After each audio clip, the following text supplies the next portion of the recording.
ओम शांति।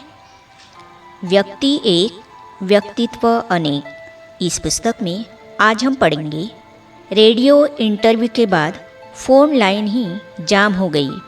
इस विषय पर विदेश यात्रा में भ्राता जगदीश जी के साथ सेवा में रही हुई ब्रह्मा कुमारी निर्मला दीदी जी, ऑस्ट्रेलिया, एशिया महाद्वीप तथा ज्ञान सरोवर की निमित्त सेवा निर्देशिका उनके साथ की यादें इस प्रकार वर्णन कर रही है।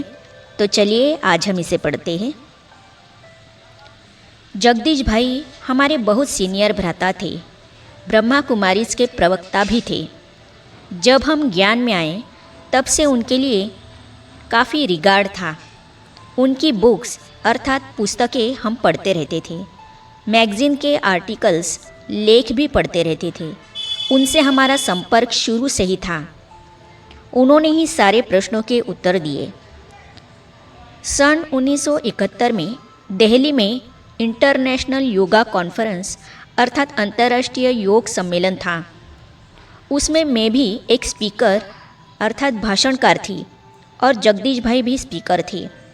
कुछ अन्य भाई बहनें भी स्पीकर थे। जब मेरा स्पीच अर्थात भाषण करने का टर्न आया तो मैंने अपनी स्पीच पढ़कर सुनाई।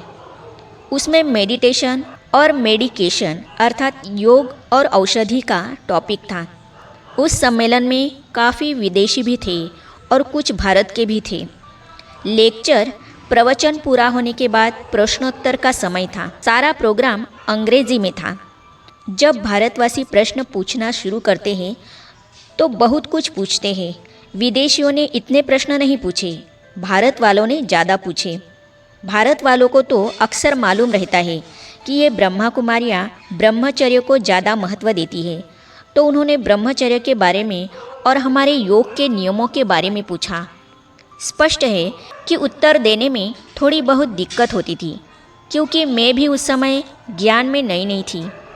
जगदीश भाई भी उस सभा में थे। वे उठकर मेरे पास आए और मेरी बगल में बैठकर मेरी तरफ से उन्होंने ही सारे प्रश्नों के उत्तर दिए। इस प्रकार बाबा ने उन द्वारा हमें मदद कराई। उस सम्मेलन से ही ब्रह्मा कुमारियों को अगला निमंत्रण मिला। उनका ही अगला सम्मेलन न्यूयॉर्क में होने वाला था। 5 जनों का डेलीगेशन रवाना हुआ। उस सम्मेलन में किसको किसको भेजे इसके बारे में मधुबन में बातें होने लगी। मैंने भी ऑफ़र अर्थात अपनी इच्छा प्रकट की कि मैं विदेश जा सकती हूँ। मेरे लौकिक पिताजी भी चाहते थे कि मैं विदेश में पढ़ूं, लेकिन पढ़ने के लिए तो मैं विदेश जा नहीं सकी। इसीलिए मैंने कहा सेवा के लिए मैं विदेश जा सकती हूँ। उस समय जगदीश भाई, मैं, मद्रास की रोज़ी बहन, मुंबई की शील दादी और रमेश भाई, कुल हम 5 जनों का डेलीगेशन अर्थात दल रवाना हुआ। लंदन में हम सभी साथ में रहे, क्योंकि लंदन में तब बाबा के कई बच्चे थे, इसीलिए 5 साथ रहे। 5 का इकट्ठे सफ़र करना मुश्किल लगता था, फिर भी न्यूयॉर्क तक हम सब साथ में ही रहे। वे अपनी दिनचर्या में बहुत पक्के थे। उन दिनों जगदीश भाई के साथ रहकर हमने यह देखा कि वे अपनी दिनचर्या में बहुत रेगुलर अर्थात पक्के थे, जैसे कि अमृत वेले का योग, मुरली सुनना और पढ़ना इत्यादि।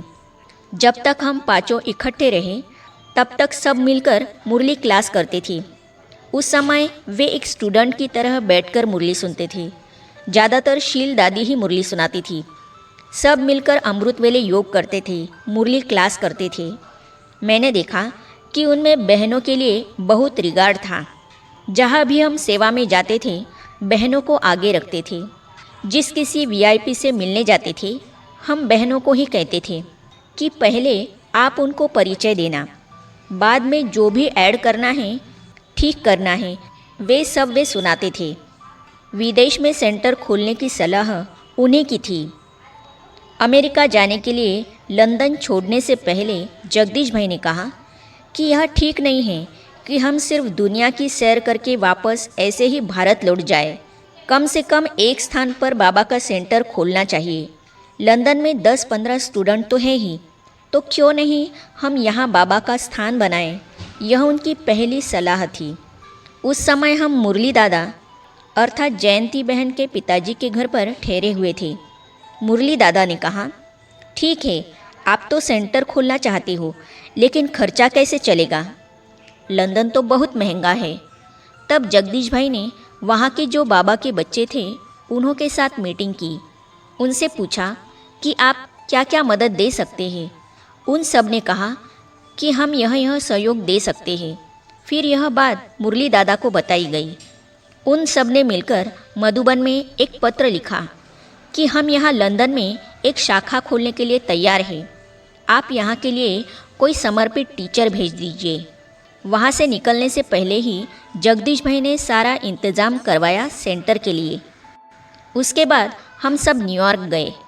वहाँ भी सेवा अर्थ जहाँ तहाँ जाना होता था। कहीं 2 जने जाते थे, कहीं 3 जने जाते थे। फिर हम लोगों ने सोचा कि 5 लोगों का ग्रुप बहुत बड़ा होता है, इसके छोटे छोटे ग्रुप बनाएं तो अच्छा होगा। इसीलिए हम ग्रुप बनाकर अलग अलग हुए। रोज़ी बहन को अपने लौकिक भाई के पास जाना था, इसीलिए वह जमाइका गई। उसके साथ शील दादी भी गई। मैं और रमेश भाई जिस सम्मेलन में भाग लेना था वहाँ गए। जगदीश भाई रह गए अकेले। उन धरनी पर अच्छी तरह ज्ञान के बीज बोकर आए। जगदीश भाई ऑस्ट्रेलिया, न्यूजीलैंड, हांगकांग आदि देशों में गए और अच्छा समय देकर अच्छी सेवा करके आए।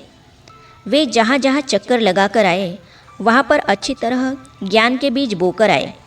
जब मैं ऑस्ट्रेलिया की सेवा पर गई तब मैंने देखा कि ऑस्ट्रेलिया में जगदीश भाई जहाँ भी गए थे, जिनके पास भी गए थे, जिनका उनसे परिचय हुआ था, उन्होंने हमें बहुत सहयोग दिया। हम भी उनके पास रहे, सेवा में सहयोग प्राप्त किया। वे जगदीश भाई को बहुत याद करते थे, महिमा भी करते थे कि उन्होंने हमें यह नया मार्ग बताया। उनसे मिलकर सुनकर बहुत अच्छा लगा।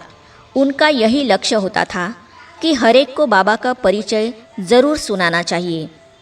मुझे एक और घटना याद आ रही है। सन 1983 के बाद ओम शांति भवन में हर वर्ष सम्मेलन होते रहे। उस समय विदेश के ग्रुप भी आते रहते थे। एक बार सत्यानंद स्वामी जी महाराज, जो अफ्रीका में सेवा करने जाते थे, उस सम्मेलन में आए थे। बड़ी दादी जी ने मेरे से कहा कि आप विदेश का एक ग्रुप लेकर उन स्वामी जी से मिलो। उनको ठहराया गया था मधुबन के राजयोग भवन में। हम विदेश के कुछ भाई बहनों के साथ उनके पास गई। हमारे साथ वेदांती बहन भी थी। स्वामी जी की सेवा की प्रशंसा करते हुए उनके साथ बातें करते हम उनके पास बैठे थे। बाद में जगदीश भाई भी वहाँ आए। उन्होंने बाबा का परिचय देना शुरू किया। हम तो स्वामी जी से जनरल बातें कर रहे थे। जगदीश भाई ब्रह्मा कुमारियों की क्या मान्यता है, आंखें खुली रखकर वे कैसे राजयोग करती है, इत्यादि के बारे में सुनाने लगे थे। लेकिन वे स्वामी जी आध्यात्मिकता और राजयोग की बातें सुनने में उतनी रुचि नहीं दिखा रहे थे। उनका चेहरा देखकर हमें लगा कि वे सुनते हुए भी नहीं सुन रहे हैं। जैसे हमारे साथ वह प्यार से बातें कर रहे थे, वैसे जगदीश भाई के साथ नहीं कर रहे थे। लेकिन जगदीश भाई का हमेशा यही लक्ष्य रहता था कि कोई भी हो, उसको बाबा का परिचय, ईश्वरीय ज्ञान ज़रूर देना चाहिए। ब्रह्मा बाबा भी उनको आगे रखते थे। जब मधुबन में प्रदर्शनी लगाई थी, तब बाबा ने जगदीश भाई को कहा था कि शाम को बैठकर प्रदर्शनी समझाने वालों को ट्रेनिंग दो, कैसे समझाई जाती है। जगदीश भाई रोज़ शाम को प्रदर्शनी के बारे में सबको बताते थे कि कोई सवाल पूछे तो क्या जवाब देना चाहिए। इस प्रकार वे न केवल महान ज्ञानी, प्रवचनकार और लेखक थे, बल्कि दूसरों को ट्रेनिंग देने में, आगे बढ़ाने में भी बहुत होशियार थे। जब वे क्लास कराते थे, उसको सब बहुत पसंद करते थे। कभी भी कोई भी उनकी क्लास मिस नहीं करता था। जगदीश भाई का ज्ञानी और योगी जीवन आदर्श और अनुकरणीय था। प्लानिंग बुद्धि और दूरदर्शिता ये उनकी विशेष विशेषताएं थी। बैग शो का समय 15 मिनट का था, लेकिन वह 2 घंटे तक चलता रहा। जब मैं ऑस्ट्रेलिया में थी, तब एक बार वे ऑस्ट्रेलिया के टूर पर आए थे। हमने सारे स्थानों पर एक टॉपिक रखा था, रीइंकार्नेशन अर्थात पुनर्जन्म। इसका कारण यह था कि सब जगह एक ही टॉपिक होगा तो बहनों को सोचना नहीं पड़ेगा कि लिखत क्या हो, क्योंकि उस समय हम सब विदेश सेवा में नए नए थे, स्थान भी सब नए थे। इसलिए निर्णय किया गया कि टॉपिक एक ही हो और तारीख और स्थान अलग अलग छाप दें। रेडियो पर इस विषय पर उनका इंटरव्यू भी रखा गया। इनका इंटरव्यू सुनकर इतने फ़ोन उस पर वहाँ आने शुरू हो गए कि टेलीफोन लाइन ही जाम हो गई। पुनर्जन्म का टॉपिक भी ऐसा था और जगदीश भाई का जवाब देने का तरीका भी ऐसा था कि लोगों की जिज्ञासा बढ़ती जाती थी। काफ़ी समय तक बैक शो चलता रहा। बैक शो का समय 15 मिनट का था, लेकिन वह 2 घंटे तक चलता रहा। उनमें यह भी कला थी कि हर एक को कैसे प्रसन्न करे। बाबा को पूर्ण रूप से प्रत्यक्ष करना उनकी ख्वाहिश थी। जगदीश भाई की यह तमन्ना थी कि हम बाबा का संदेश सबको पहुंचाएं। लास्ट में भी जब वे बिस्तर पर थे, मैं और न्यूयॉर्क की मोहिनी बहन उनसे मिलने गए थे। तब उन्होंने कहा कि एक बात से मैं संतुष्ट नहीं हूँ। मुझे एक बात का खेद है कि मैं बाबा को पूर्ण रूप से प्रत्यक्ष नहीं कर सका। बाबा को प्रत्यक्ष करना यह मेरी ख्वाहिश थी। वैसे तो वे खान पान रहन सहन में बहुत सादे थे। वे अचार नहीं खाते थे, पापड़ नहीं खाते थे, तली हुई चीज़ें नहीं खाते थे। वे कहते थे जिसमें फूड वैल्यू नहीं है उसको नहीं खाना चाहिए। फिर भी उनको कैसे लीवर का कैंसर हुआ मुझे समझ में नहीं आता। परंतु कई बार पीलिया से भी लीवर खराब हो सकता है और उसके कारण कैंसर भी हो सकता है। आगे हम पढ़ेंगे परमात्मा पिता पर अटूट प्रेम और विश्वास। इस विषय पर दिल्ली शक्तिनगर और रूस के सेवा केंद्रों की निमित्त संचालिका ब्रह्मा कुमारी चक्रधारी दीदी जी, जिन्होंने कमलानगर और शक्तिनगर सेवा केंद्रों में लगभग 40 सालों तक भ्राता जगदीश जी के साथ रहे ईश्वरीय सेवा की है, भ्राता जी के बारे में अपने संस्मरण इस प्रकार सुनाती है। तो इन्हें हम सुनेंगे अगली कड़ी में। तो ये जानने और पढ़ने के लिए इस चैनल को सब्सक्राइब करने के साथ ही साइड में जो बेल आइकॉन है उसे भी क्लिक कीजिए, ताकि आने वाली सभी वीडियो और अब तक की सारी वीडियो आप तक पहुंचती रहेगी। ओम शांति।